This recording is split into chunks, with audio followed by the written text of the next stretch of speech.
Welcome to I on the Live. This is Mike Kegley with Marcus Griffin, Illini legend, and Cody's legend. We are here to talk a little bit about this game, Illinois versus Southern U. Illinois, I thought they played a fine game. I didn't think the intensity was too high, but I also think they still played enough defense to hold the team to 35% shooting. Not going to complain about that. Give me your thoughts, Marcus. This is a game. When I was playing, we played a Mississippi squad, and all I was thinking, we had Joe Cross on the team. Joe, how many shots you want to get up today? Because it'd be about the second group, the third group of guys who don't get to play that much. That was our mindset. I'm like, right after halftime, I want to have ice on my knees, ready to be done with this game.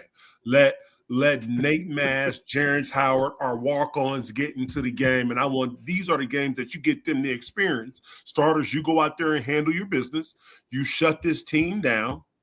And then you let the early second half, the whole second half be about the second and third, the people that really help you get better in practice. So nothing that happened in this game surprised me whatsoever. It was exactly what I was expecting. As you get to go into the Big Ten, the one thing that we need, because this is going to be a war. This is going to be a marathon in the Big Ten this year. It's about confidence. And being able to have these guys last couple of games, get out there and stretch the floor and knock down some shots is only going to be that much harder to beat them going into the Big Ten, because everybody's got confidence. Everybody is confident right now. Davis is shooting the ball better than he has in a very, very long time. And I think he's lead Illinois in three-point percentage. And so, but yeah, it was a good effort. Nothing really to take away from this game, but just confident getting them ready to go for the Big Ten tournament. Big Ten. For me, I would tell you, I was worried a little bit because you never know what these games are like. You know, Griff was honest with us, which I really like, because when you see these games on the schedule, you're supposed to win. College basketball is a little different because you can lose these games. Yes, you can. The thing I took away from it, I'm gonna have to give Southern some credit. They were athletic as heck. They didn't only take the ball away from Petrovic. They took the ball away from Kylan and everybody else. They were really athletic. That team they left the State Farm Center 4-9, but they're going to beat some people. And I don't know who else they play on the schedule. I'm going to look. I've heard them say that they play a tough schedule. That team's going to beat people. They're not afraid. They mix up defenses, which is what Illinois needed to see.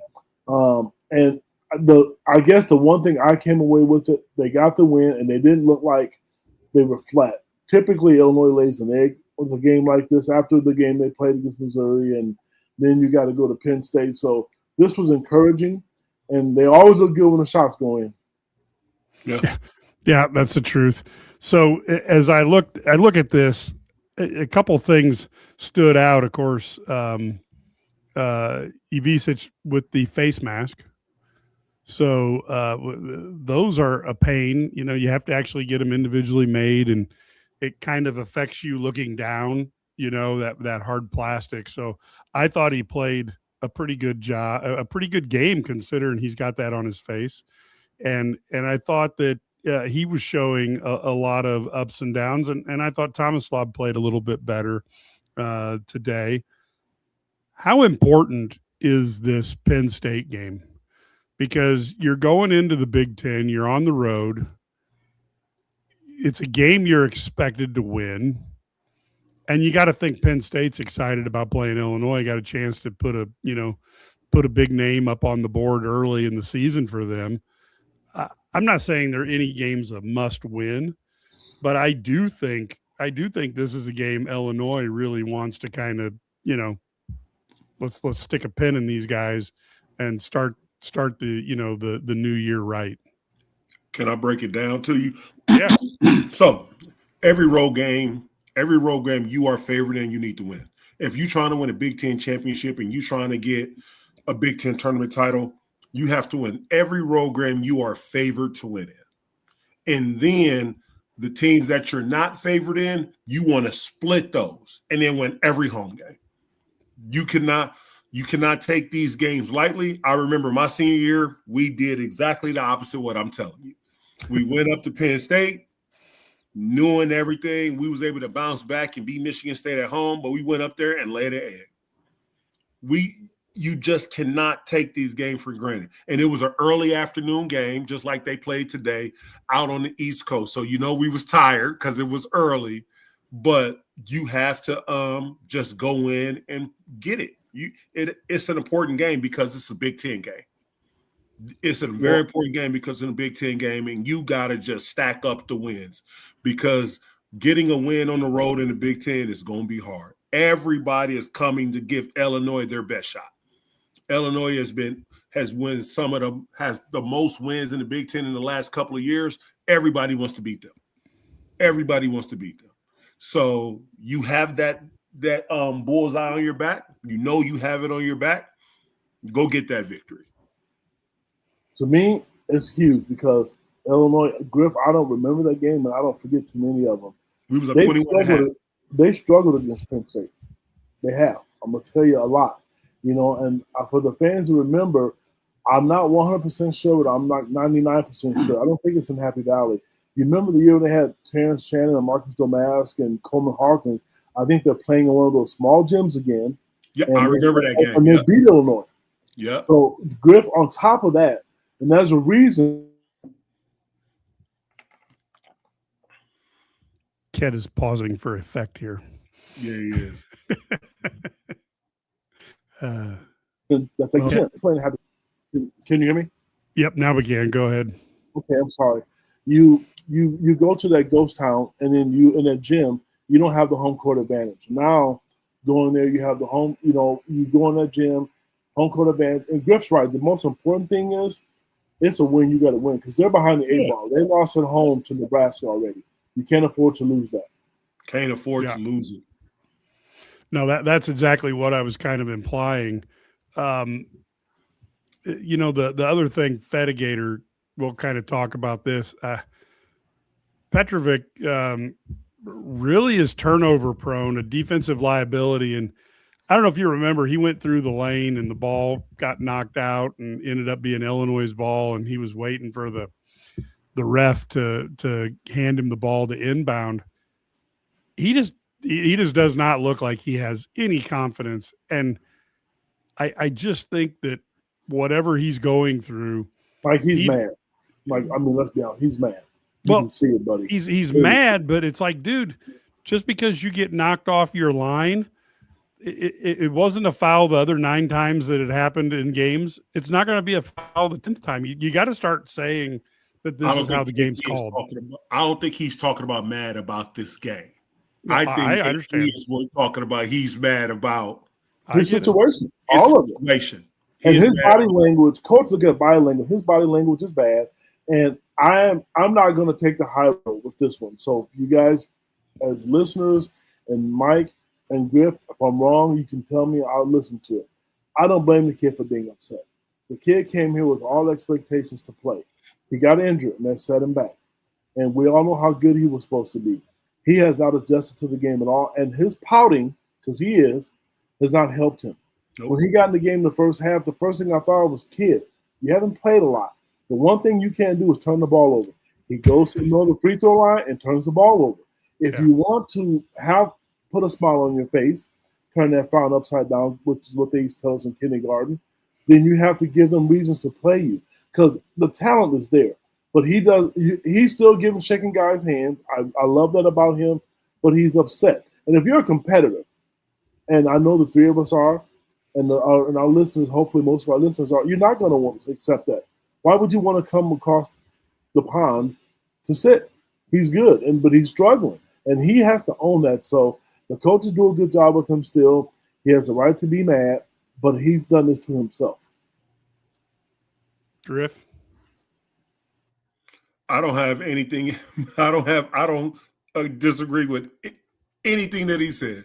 Everything, you can struggle, But man, it just looks bad when the body language is just his body language.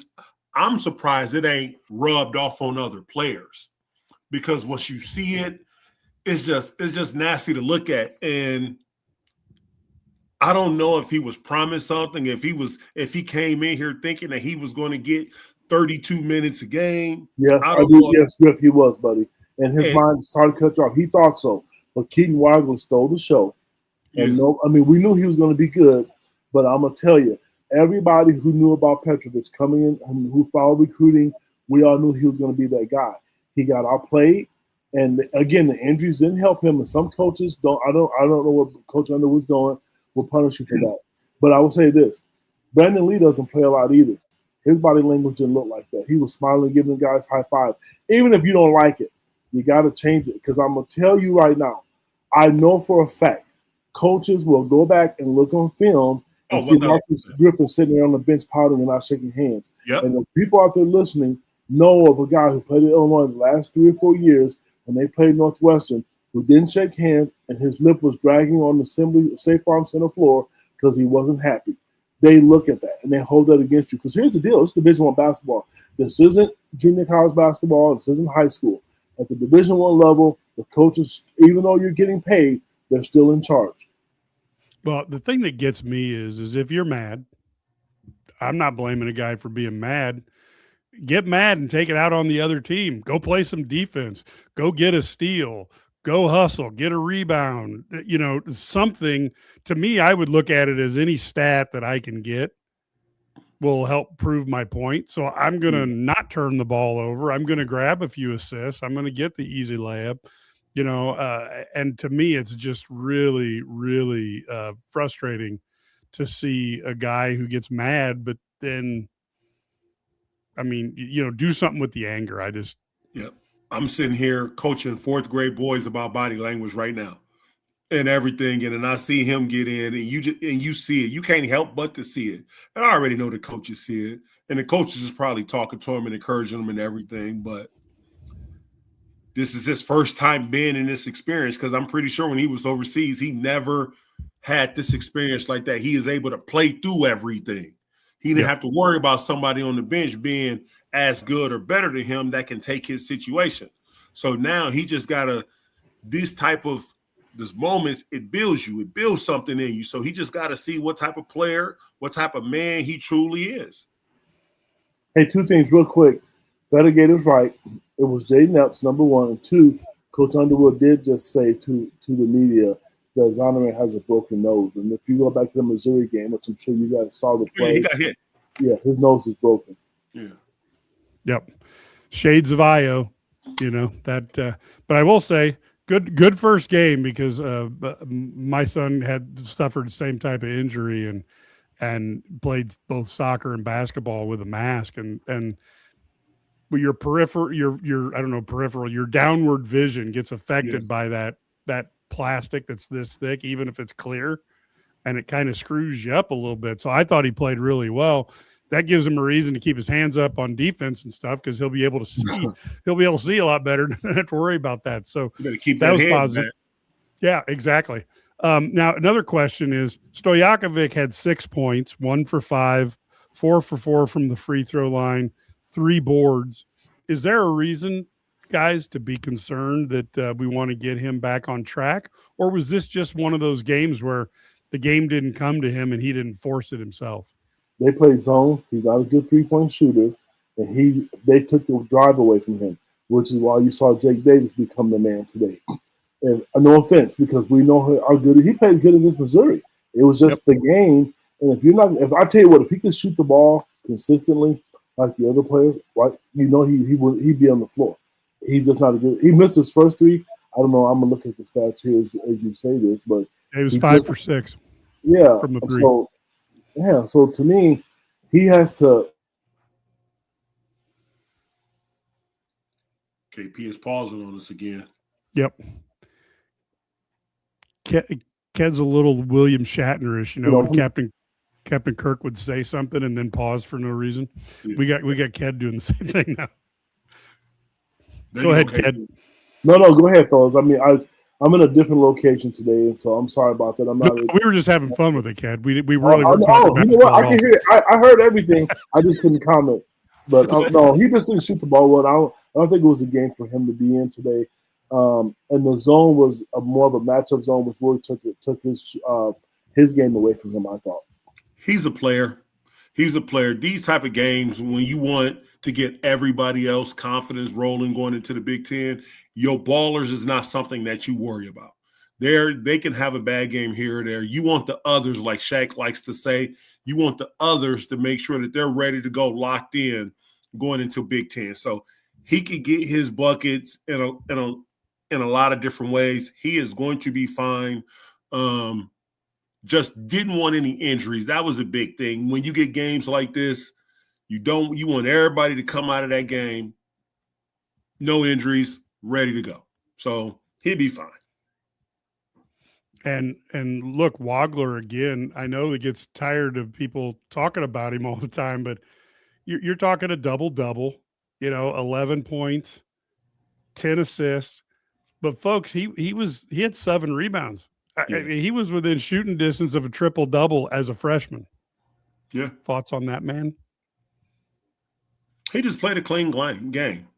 Like they really couldn't pressure him. They really can't. They couldn't pressure. Like, he was at the park. That's all it was. He was at the park. It really, like, I can't take much from this game. I really can't. I'm trying Mike and KP, but I really just can't. He was at the park hooping. He gave you easily 27, 28 minutes of him playing at the park, being under control, being able to do everything he wanted to do with the ball. When he wanted to attack the rim, he was able to get into the paint. When he wanted to get teammates open, he was able to dish the ball, make great passes. So, solid game. I'm going to take a different approach with this, you guys. Mike, you asked about his game, and every time you hear a game on TV, now, I want the listeners out there to understand they repeat the same talking points. Yeah. Okay, they all do.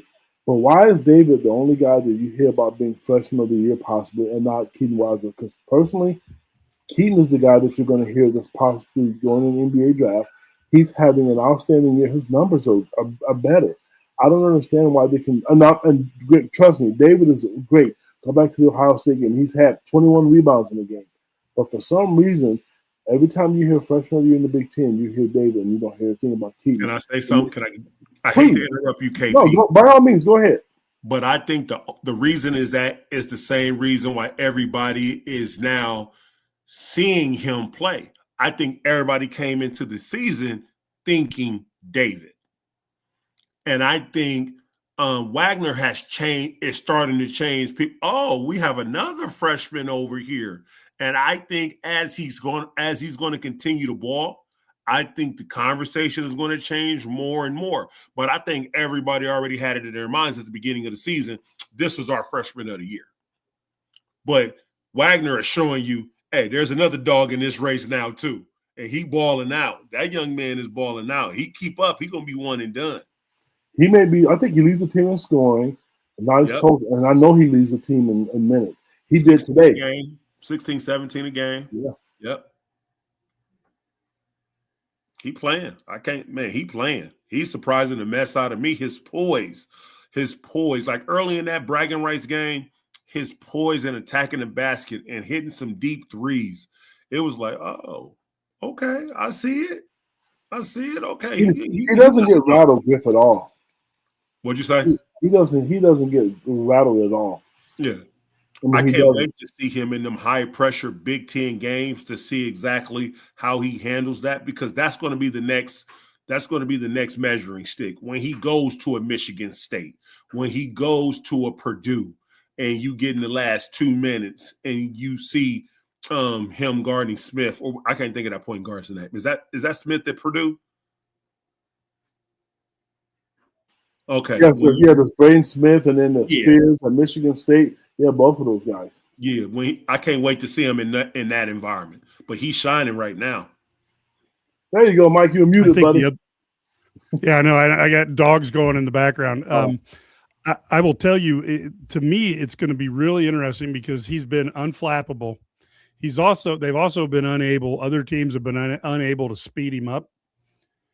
How is he going to react when he's at Purdue and he's getting hit with a blackjack and the ref isn't calling anything, or he's at Michigan State and Izzo brings in some guy off the bench to see if he can crack him one. That to me is going to be the test, because if he passes that test, yeah, I don't know, guys. You know what? Here's the deal. Some kids just have that demeanor, and he doesn't. I think I've seen him one game, and it was the Tennessee game, where they were trash talking to him, and he barked back. He doesn't show any emotion. He doesn't, he is not a high five type of guy. You look at the guys when they celebrate, they do the whole jump in the air 5,000 feet and chest bump and stuff. He's just not who he is. He's just a laid back kid. And one of the things the NBA scouts like about him is that he doesn't show his trump card. You don't know. You don't know what he's thinking, if he's mad, frustrated or not.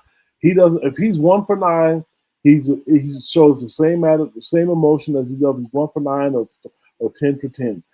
That's what I think is going to keep him going. And when I talked to his dad mentioned to me, and his word, you're never going to see him change. He's been that way his whole life. Now, granted, it's a bigger stage. You guys talk about going to Mackey and playing at Purdue, and I remember, Tom Izzo did the same thing to Io, and I remember they roughed up Kofi when he was up there. So I think he's at the top of the scouting report, but I think people are so focused on David and Stojakovic and the Zonovan brothers, it's easy to forget about him. I mean, it really is. But if you're a coach and you look at the numbers and think who's running this team and who needs a big shot, go back to Tennessee and Ohio State, because it was him. Well, I mean, look, don't you think, he's 6'6". Jeremy Fears is not that big, but man, Izzo's going to have something set up, and I think it's going to be set up to try to get Wagler. I mean, that's the guy I would want to stop. Tom Izzo's teams play hard. They're good. If you know this, they're going to beat the hell out of you, and it's not just about Keaton Wagler. They're all going to have to guard. They're all going to have to be tough with the ball. Last year's team, when they went to East Lansing, they had a chance to win. That wasn't a tough team last year, I didn't think. But I remember Will Riley got off, he got going, and I think if they could somehow continue to guard, I look at, this is a show about the men today, but the one thing I've noticed about both of the men's and women's team, they picked up the defense in the last few games, which is resulting in wins, and I think they are in the top 2 or 3 teams as far as the amount of turnovers that they don't turn the ball over. They're only averaging like 10, 11, 12 turnovers a game. The coaches always tell me, and I don't know if Coach Self ever told you this, Griff, teams that win championships and teams that win, you keep your turnovers to 13 or less. Take care of the ball. But talking about the young man, going into, like I said, he has to go through that gauntlet to test. He has to go. People go and try things to get under his skin. You go into Indiana, you go into Wisconsin, you go into Purdue, you go into Michigan State. Those are tough places, locations to get W's in. They're going to fight. They're going to grab on jerseys. And it's not about him scoring. It's about him keeping his composure, him still being able to get buckets and pass the ball. So he's going to have to go through that gauntlet. This is just going to be another test. But right now, he got the steady hand. He's showing the steady hand. It ain't been doing this. So hopefully it can stay like this. Griff, let me ask you real quick. I know what I'm going to say. I'm going to see if you agree or disagree. With Big Ten only, what was the toughest arena for you to play in when you were in Illinois? I mean, I would say I thought it was Michigan State. I think Michigan State. I never played there. Okay. Because I was hurt when we went to Michigan State. So I never played there. So for me personally, Indiana, Iowa, Michigan. I absolutely hated playing in Bloomington. Did you? Yeah, I absolutely hated playing in that place. To me, it would from my experience of being, going to different Big Ten venues, to me, it's Mackey, because you can't even hear yourself think because it's so dang loud in there. So to me, I was thinking that you might say Mackey, although those Purdue teams were not the Purdue teams. That's what I was saying about Indiana, because it was so loud, because those teams was really, really good. And so that year that they had Kirk Hastings, that place was rocking. And it'd be like, what did you say? Serge would be standing right next to me. I'd be like, man, I can't hear you. Let me get a little closer. Because those buildings would be rocking. But Iowa was right there too, because that's when they had Reggie Evans and those boys. Yeah. So now we got Brad Sturdy joining us, folks. Brad is our traveling podcaster now as he goes from Champaign to Nashville, Tennessee. No stops, no rest for this guy. He's got to go from one game to another. That's the life of an Illini guy, or at least the one that people want to see in the press box. I've been asked not to do that. So, Brad, but we struggled with a lot to say about today's game. You had a couple fun comments in our text threads. Any thoughts that come to mind as you were as you're coming out of this experience? I don't think we're gonna say that one, Mike. The one thing I thought, you got a lot of guys minutes, got to let them get kind of back into the game flow, getting ready for the Big Ten. So this was a fine game. Saw some different defensive looks from Southern. Got to go against some zone, some man-to-man. The way they defend the man-to-man was a lot different than most people do. I think the one thing is that you can't, this is just a win. I mean, you going in the schedule, I think Ken Palm rates this as a 99.9% win. So you just want to go out there and compete and give some effort and so forth. I thought there were a few times they tried to do too much. They over dribbled. And then once they started moving the ball, they were really good. And offensively, defensively, probably if you take away those points they gave up on the turnovers, it would have been even better defensive performance. But, still 55 points on 62 possessions for that game. That's solid. And when you have an offense that's that good, you're going to win a lot of games if you can hold them under 1 point per possession, game in and game out. So really saw, I think we see a lot why Keaton Wagler is so good is that he just came out there and I didn't even think he was like great. He was just fine, and he had 11 points, 10 assists, and 7 rebounds. So, and just didn't get that game was very, very physical. I don't know what you could see on TV if you could notice that, but that game was really physical, grabbing, holding.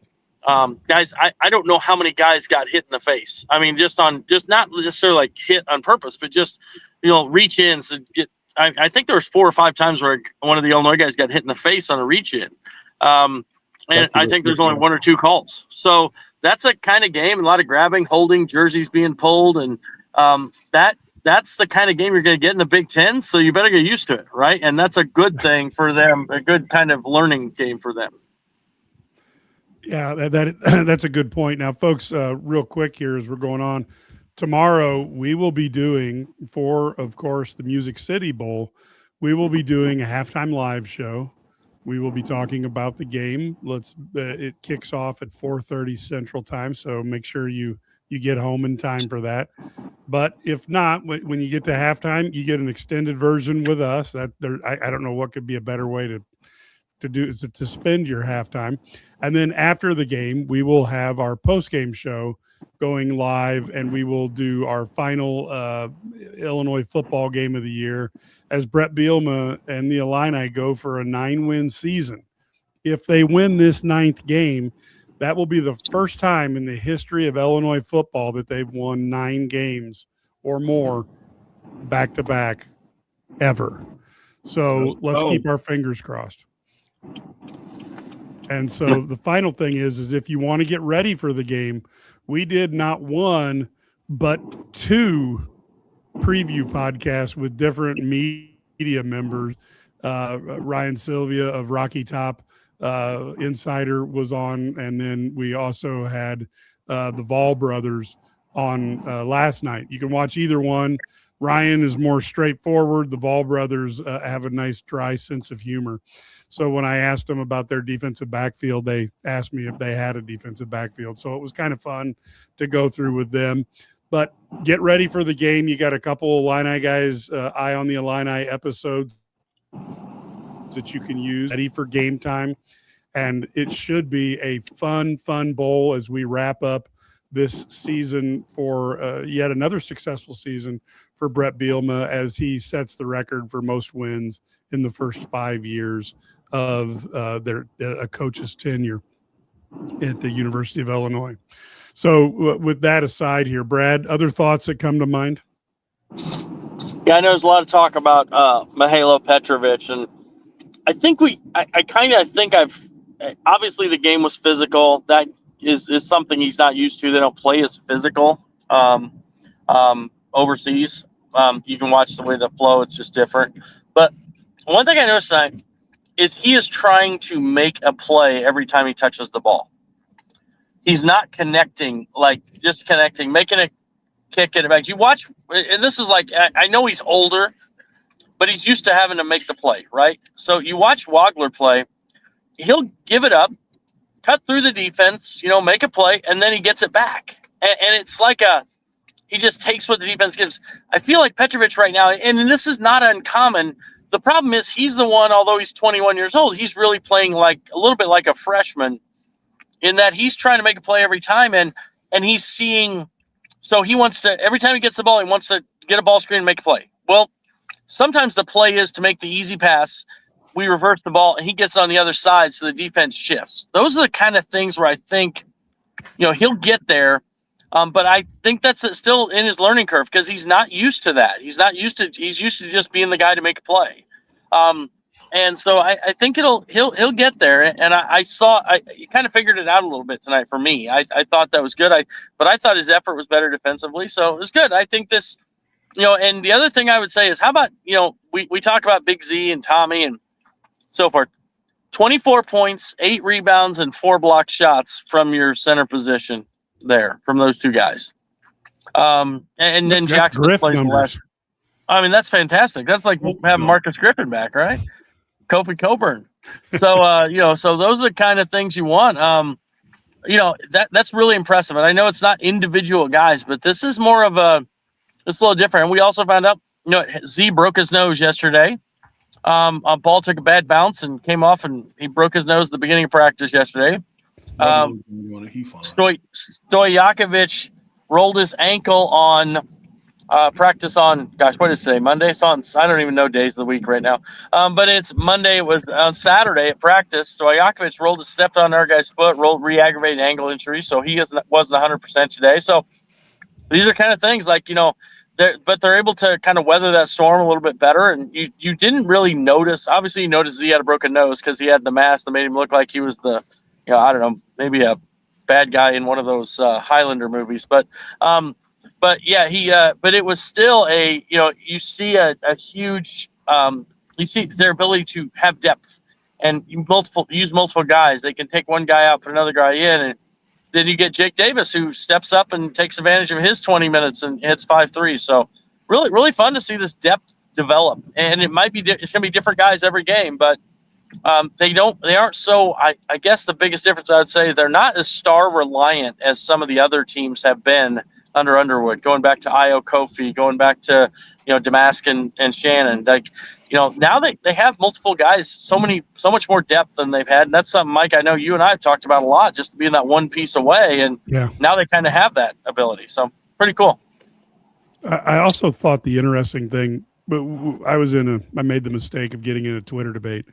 But I do think Tyler Underwood has done a really good job with his offense. You can argue all you want, about this, that, and the other thing. But if you're looking at the results of the offense, it may not be as aesthetically pleasing as old style basketball to us old people, but he gets the results. The one thing I think he does that makes it different than a lot of teams out there, Illinois gets a lot of open looks.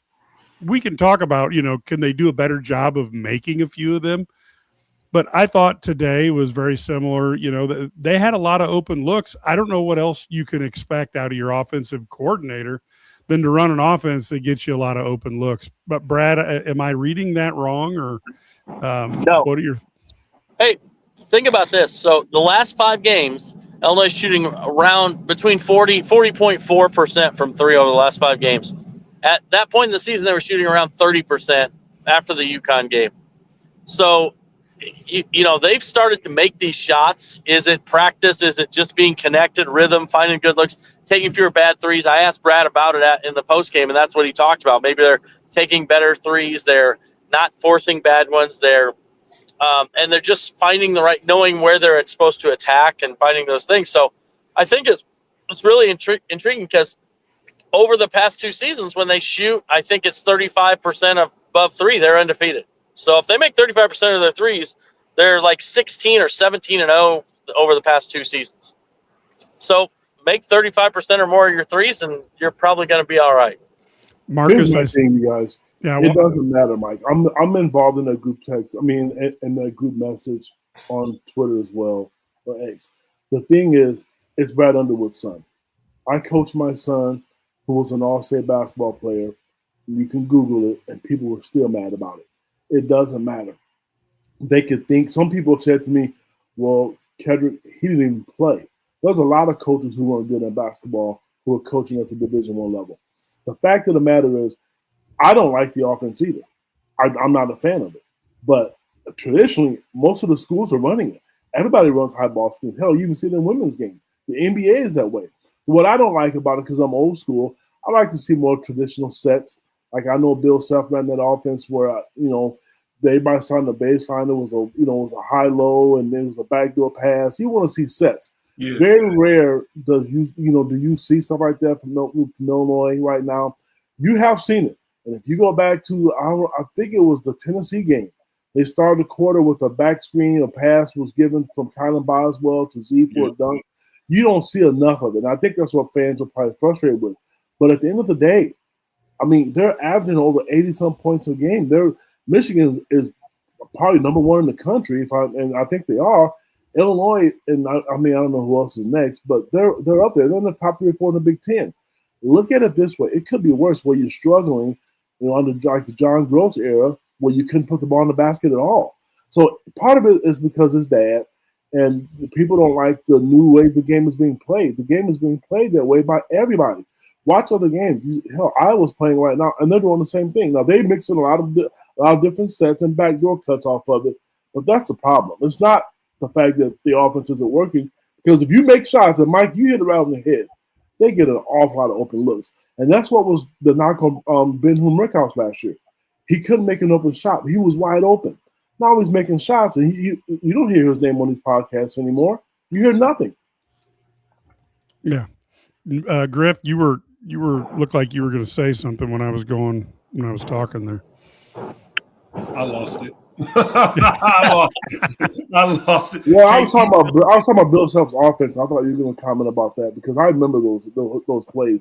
That high low between you and Cook, the backdoor pass from the wing. I remember all those plays, because I stole that play from Bill Self, actually. Yeah, in regards to that, basketball is just different. Like, instead of dominating, you got a team that's 6'5", 6'8", 6'9". They just shoot threes, and they want to keep this paint open. I wasn't raised in that era. If you got 6'5", 6'4", 6'8", guard me, we're going to pound you down low. And with Coach Self's offense, it was just perfect for us. Even with a lot of Coach Kruger sets, like we would run Gator, dragging the bigs across on the baseline, and then getting the guard to screen across. Like, we just had different opportunities to get the ball on a low block. And so, but other than that, man, this was an easy game for them. It's like I said earlier, it's hard for me to take anything away from this game. Guys get in their confidence, ready to go, because they understand what the mission is now. The mission is come Saturday, Big Ten. Let's go up there. Confidence is high. Let's get this victory. Yeah, and if you look at the Haslam, Eric Haslam has his Haslam, and he talks about offensive efficiency. So Illinois is second in the country behind Michigan and slightly ahead of Purdue. And so somebody said, well, what's the offensive rating if you take out the teams ranked 150 or worse? I have no clue. I know that Michigan, Purdue, Illinois play a very similar style schedule. I think Illinois may even be a little bit rougher early in the season here with some of the choices Brad Underwood's made. And so you're looking at teams that are at the very top of the rankings, but between 131 and 134. So my guess is that, all teams are better when they play lesser teams. And as they go into their conference, those numbers are going to come down because you're playing more teams that are good. But Mike, let me ask you this. On the flip side, Texas Tech, they scored 81 points. They scored 86 against Alabama. They scored a low against UConn. Then they put up 75 against Tennessee. They went to Ohio State and they put up 88. They put up 80 against Nebraska at 91. I'm really sorry. Those aren't top league teams. Those are decent teams. I mean, I don't know what you're looking for. I saw the comment over there, but those are some pretty good teams where you put up points. And I'll tell you, if there was one game on this schedule that I could take back that frustrates me, is that Alabama game at the United Center. If they could get stops, they beat them. They went toe-to-toe with them. That's the Nebraska game. That's what we've talked about that. Brad and I have had long conversations as well. It ain't the offense that's the problem. It's getting the defense. Yeah. Yeah, you look at it, and Ken Palm does it. It's adjusted, based on your level of competition, who you're playing, right? And Illinois is second on offense, but the neat thing is they're 8th overall, but they're up to 25th on defense. So we're starting to see them move up that defensive ladder, especially with that Mizzou performance. We've seen them much better defensively. Are there still things they need to work on? Yeah. But the communication, and I noticed this pregame. I was just watching them communicate, and literally they were even going through their drills. They're much louder than they were, 2 weeks ago. There's more talking, more communicating. This is the thing, and we all know this. We've all coached. If you've got a quiet team on defense, you're not going to be very good. You got to be communicating. It's got to be loud. You got to be talking all the time. And I always say a quiet team's a losing team, right? And so you've got to, and they're getting better. And I don't know. I can't tell you it's because maybe they don't all speak the same language I don't know. They're all from different parts of the world. But it's really cool to see them kind of start connecting on that end of the floor. And we've seen that now. I think I posted on Twitter, how's this going to translate to the Big Ten? We'll find out. I know they're playing a couple of teams that are a little bit offensively challenged the first couple of games before they then go to Iowa, who's going to want to walk it down and play a really slow-paced game and kind of grind you out and score late in the shot clock. So now if that's going to be a huge test for the defense. So you said a loud team is a winning team. That explains why I was never on a losing team then, because my teams were always loud. Sir, it certainly wasn't the basketball. It's kind of funny, but I think Tyler Underwood's in the same place as was it Mike Bobo, the offensive coordinator down at Georgia that everybody loves to hate, and they're putting out tweets today saying, Georgia's number one in offense in offensive efficiency, over on the football side, and there's people who are just like, I don't care. And I felt that way a little bit just because Tyler happens to be the coach's son. And I mean, like if he's a coach's son and he gets results, then why do you care? And if he's a coach's son and he doesn't get results, then I get it. They want somebody better. It's all about quarterback. I don't think it's not the offense, the whole.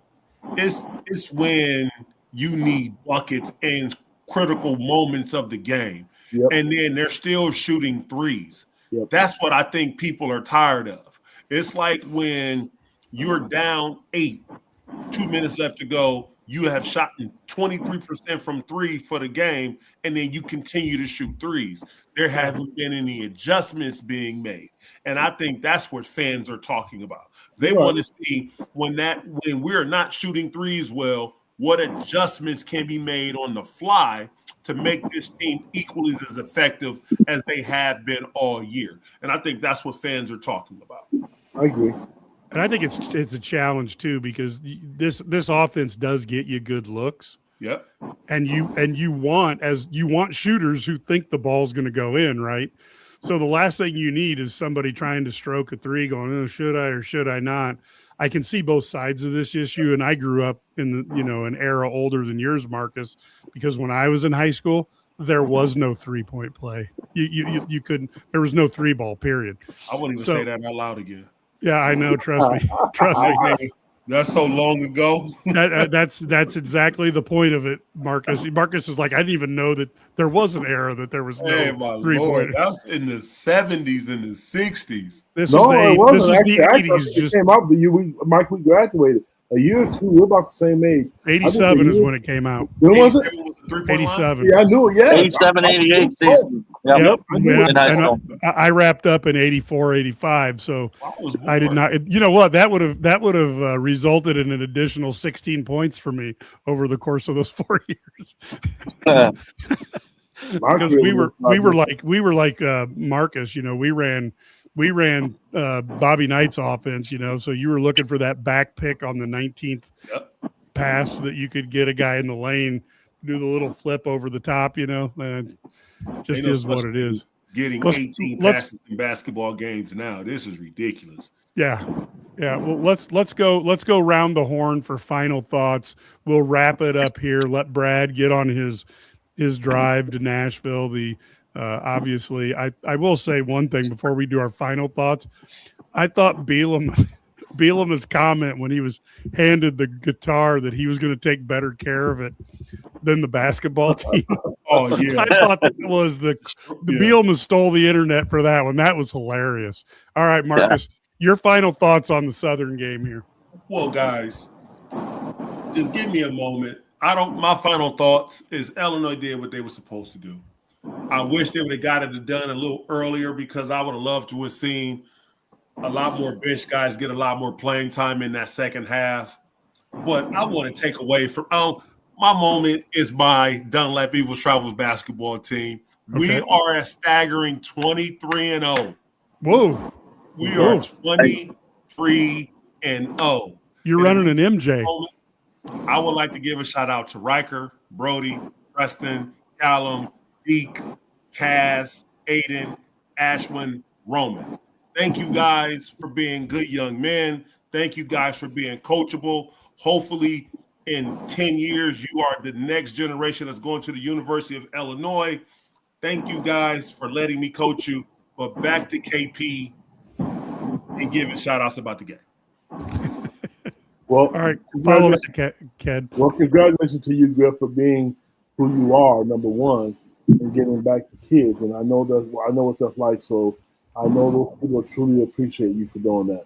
As far as Illinois is concerned, you did what you had to do. Yep. We talked about this before Brad got on the air started. We mentioned that, Illinois is not traditionally done well at Penn State. I want them to go win the game they're supposed to win. You cannot have any more slip-ups. If you're going to win the Big Ten, and you're going to compete with Michigan and Purdue, you lost a game at home. You need to steal another one somewhere. And to me, I look at the schedule. Everybody's thinking Iowa's going to be a gimme. That's a tough place to go play. You got to win at Penn State. You lose at Penn State because they're not a good team. I think they're behind the eight ball as far as competing with Michigan and Purdue and Michigan State. Yeah, don't forget Michigan State. Sturdy, final words here.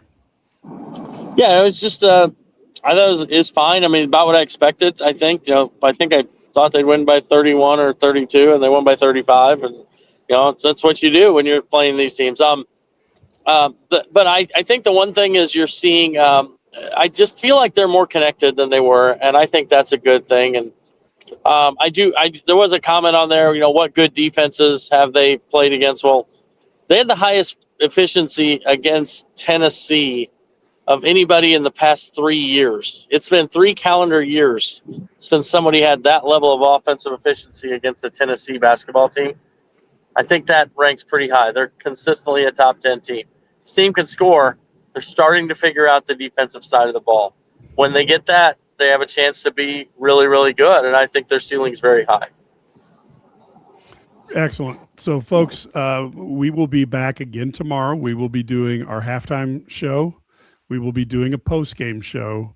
Probably start that pretty close to right after the bowl. And then that will be it until Saturday when we go to cover the Penn State game, which I think, as Ked set it up pretty good. Illinois doesn't play well there. It's a snake pit, and Illinois needs to try to win this and not let this get out of hand. And then in terms of stuff to get ready, there's 2 Eye on the Illini that you can do Tennessee football previews. Really good guys, insiders on the other side of the aisle to give you preparation for that game. And of course, we also have Larry and I, when Brad was at a softball tournament, we did a year in review. But we don't do a top 10 list. We just kind of go wherever it takes us. So we had some interesting conversations there. If you're looking for something to do in the car, Brad is literally going to do nothing but listen to a Illini Guys podcast the whole way to Nashville. That's all I want to do is listen to Mike talk. And the rest of his family will hate him forever. But we ask you to go ahead and do that. And if you get the opportunity, folks, join the Illini Guys. It's only 27 cents a day, and that allows us to do things like pay for hotel rooms when we have to go to cover the Illini on the road, pay for cars, gas, etc. We'd love it if you could help us with that. We like to cover the Illini, but in today's massive coast-to-coast Big Ten, it is not nearly as convenient as it was when it was just a little old 10 in the Midwest. So there's a lot more costs involved there, and we would love to see you as well. Join into the IlliniGuys.com YouTube page as well. We're getting really close to 2,000 subscribers. We'd love to get to that level as well. And finally, of course, we have the Illini Guys Sports Spectacular. Anytime you can do either Eye on the Illini or Illini Guys Sports Spectacular, anytime you can follow us, give us a 5-star review, and even type up a few words, it really helps with the advertisers and helps us attract more individuals in that area as well. So, folks, until next time, which is not even 24 hours barely, we will be back. Until then, go Illini.